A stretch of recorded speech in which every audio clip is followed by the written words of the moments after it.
આધુનિક માનવીએ વિજ્ઞાનના સહારે પ્રકૃતિને દાસી બનાવીને પોતાના જીવનમાં અદ્ભુત ક્રાંતિ તો સર્જી, પણ સમકક્ષે પ્રદૂષણ જેવા ભયાનક વિનાશક અસરને જન્મ આપ્યો છે અને તેને અચાનક પોષ્યો છે.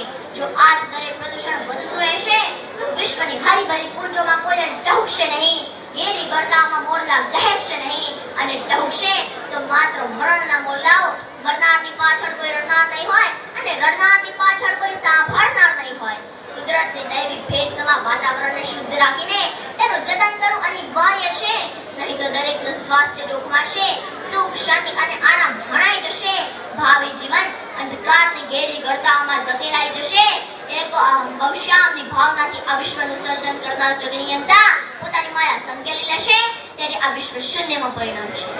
માટે આવો આપણે સૌ કુદરતી સંતુલનનું જતન કરીએ અને પ્રદૂષણ જેવા ભયાનક વિનાશક અસુરને આ પૃથ્વી પરથી ભગાડી મૂકીએ.